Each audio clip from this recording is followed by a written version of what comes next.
بسم اللہ الرحمن الرحیم۔ الحمد للہ رب العالمین، الصلاۃ والسلام علی محمد الامین۔ اعوذ باللہ من الشیطان الرجیم، بسم اللہ الرحمن الرحیم۔ ربی اشرح لی صدری ویسر لی امری واحلل عقدۃ من لسانی یفقہوا قولی۔ سبحان اللہ و بحمدہ، سبحان اللہ العظیم۔ سورۃ الانعام کی آیت نمبر 14 سے آج ہم اپنے درس کی ابتدا کر رہے ہیں۔ ابھی تک ہم پیچھے جو پڑھ کے آئے ہیں اس میں ہم نے توحید، آخرت اور رسالت کے بعض پہلو جو مختلف اسلوب میں اللہ تعالیٰ نے بیان کیے ہیں ان کو ہم نے پیچھے دیکھا ہے۔ ہم یہ دیکھ لیں کہ جب بھی ہم کسی بھی جگہ سے قرآن پڑھنا شروع کرتے ہیں تو جو چیز ہم نے اپنے ذہن میں رکھنی ہوتی ہے اس کو ایک دفعہ ریفریش کر لیتے ہیں۔ وہ یہ ہے کہ ہم نے یہ دیکھنا ہوتا ہے کہ اس کا موضوع کیا ہے، اور یہ دیکھنا ہے کہ اس کے مخاطبین کون ہیں، اور ساتھ ہی ساتھ اس کا زمانہ نزول کیا ہے۔ جب ہم ان تینوں چیزوں کے بارے میں آگاہی ہو جاتی ہے ہمیں، تو پھر ہمارے لیے جو معاملات بیان ہو رہے ہوتے ہیں ان کو سمجھنا، ان کو پراپرلی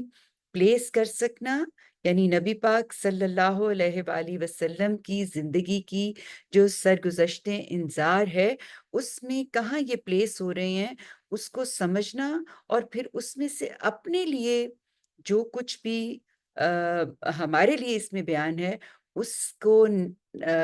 نکال سکنا بہت آسان ہو جاتا ہے۔ تو جو اس وقت ہم جہاں تک پہنچے ہیں سورۃ الانعام میں، اس میں موضوع جو ہے وہ توحید، رسالت اور آخرت کی قریش پر وضاحت، اور آخری جزا اور سزا کا بیان، اور توحید اور رسالت کے بارے میں جو غلط فہمیاں اہل قریش کو کے ہاں پیدا ہو چکی تھی ان کے حوالے سے ان کو تنبیہ کی، اور خالص توحید اور ایمان کی دعوت دی۔ یہ اصل میں سارا جو اس میں موضوع ہے وہ یہ زیر بحث ہے۔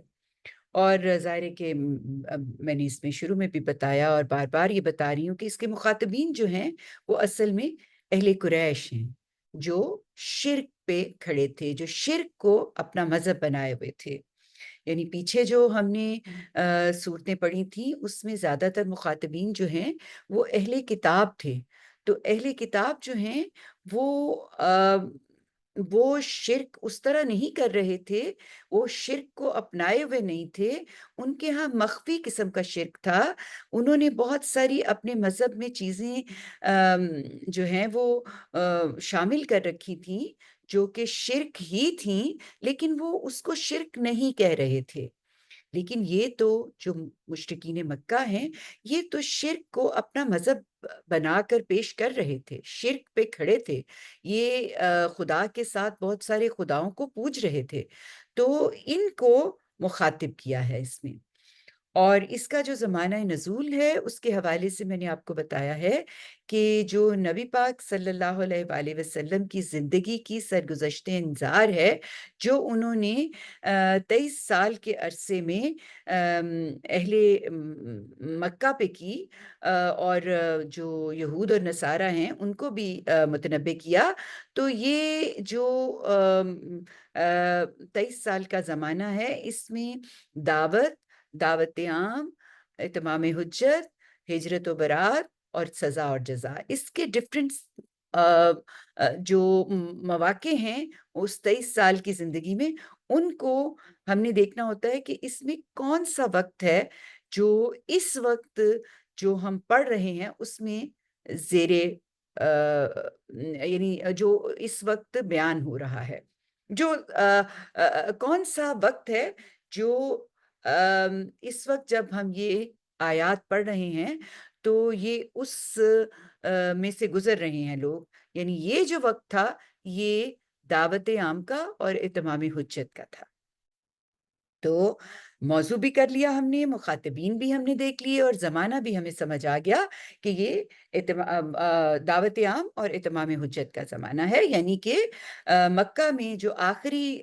دور تھا اس زمانے کی یہ نزول ہوئی سورہ ہے۔ تو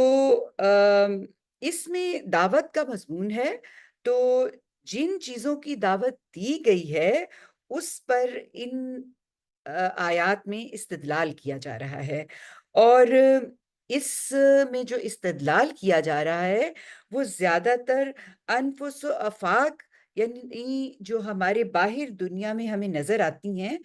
ان نشانیوں سے استدلال کیا گیا ہے، اور اس کے ساتھ ساتھ جو قریش کے مسلمات ہیں، یعنی جن کو قریش بھی مان رہے تھے، جیسے ایک خدا جو اوپر ہے اس کو وہ بھی مان رہے تھے، تو جن کو وہ مانے ہوئے تھے، جو ان کی جانی مانی حقیقتیں تھیں، جو ان کے مسلمات تھے، ان سے استدلال کیا گیا ہے۔ تو اس میں دعوت کا مضمون اس طریقے سے ان کے سامنے رکھا گیا ہے۔ اب پیچھے جو ہم نے آیت 13 تک مطالعہ کیا ہے اس میں جو مسلمہ حقیقت بیان ہوئی، یعنی جیسے آیت 12 میں جو کہا گیا کہ ان سے پوچھو کہ آسمان اور زمین میں جو کچھ ہے وہ کس کا ہے، کہہ دو وہ اللہ ہی کا ہے، یہ کہا تھا نا پیچھے ہم نے جب پڑھا تھا۔ تو اس حقیقت کا لازمی نتیجہ یہ نکلتا ہے کہ پھر اللہ تعالیٰ قیامت برپا کریں گے۔ انہوں نے جو دنیا قائم کی ہے، یہ آزمائش کے اصول پہ جو بنائی ہے، اس میں کس نے کیسے بیہیو کیا ہے، یہ اس کا لازمی نتیجہ ہے کہ پھر یہ ایک دن قیامت آئے گی،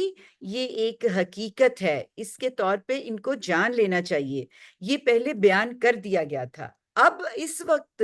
جب ہم آیت نمبر 14 تک پہنچتے ہیں تو اس میں یہ بات ایک اور، یعنی دوسرا اس کا نتیجہ نکال کے بیان کی ہے کہ جب سب کا مالک وہی ہے،